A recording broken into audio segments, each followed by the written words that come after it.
million. Ganyan karaming batang Pilipino ang napipilitan ng magtrabaho sa kanilang murang edad. Ang masaklap pa, ang ilan sa kanila nasa mga delikadong industriya at nalalagay sa alanganin ng buhay. May special report si Deo Bugawisan. Tila naglalaro lang ng animoy buhangin.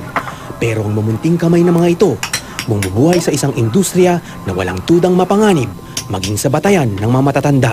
Kinakabahan nga po ako pag nagsusuro po ako nun eh. Kasi po pag nagkamali po ako, baka sumabog po ako. Dati po meron. Nung pisang ko po, kita po niya, nung narinig lang po nila sumabog, tapos tinakbo po nila yun.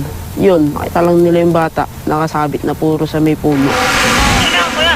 Nawawa pag-iisa ko. Sige na, kuya. Kuya. Kuya. Atay ko. Atay na namin, kuya. Nito lamang Abril, isang menor de edad ding gaya nila Tony, namatay matapos masunog ang pagawaan ng paputok na kanyang pinagtatrabahuan sa Bukawi, Bulacan. Sa ilalim ng batas, mahigpit na ipinagbabawal ang child labor o ang pagpapatrabaho sa mga batang edad 17 pababa sa mga gawaing nagnanakaw sa kanilang kamusmusan, nakasasagabal sa kanilang pag-aaral at naglalagay sa kanila sa anumang uri ng peligro tulad sa mga fireworks factory na ito. Hazardous na work is considered a worst form of child labor. Maliban sa banta ng sunog at pagsabog, banta rin sa kalusugan ng mga kemikal na sangkap sa paggawa ng pulbura na araw-araw hinahawakan ng mga bata. Ang nakababatang kapatid nga ni Tony, madalas daw nangihina. Yung ulo niya, palagi sumasakit, lagi siya nagsusuka. Yung pala may migraine siya, sabi ng doktor.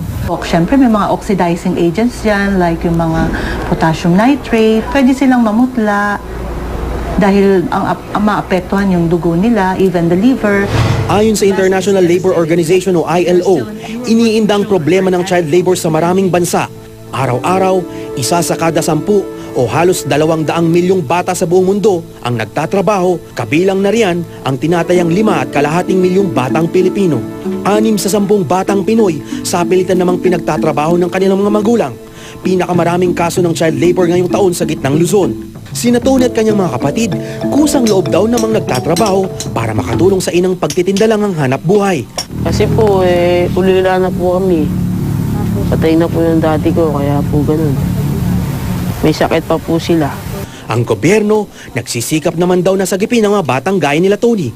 Ang mahigit 6 na rang musmus na kanilang nasagip mula sa mga pagawaan ng paputok mula 2011 hanggang 2012, nabigyan na raw ng government assistance. One of the best ways to remove children from hazardous working condition ay bigyan mo ng livelihood, no, pangkabuhayan ng kanilang mga parents. Ang pamilya ni Tony, nag-aabang pa rin ng tulong.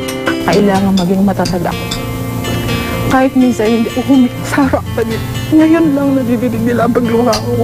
Hiling ko lang talaga na magkaroon ng pasimulang panghanap buhay. Deo Bugawisan, GMA News.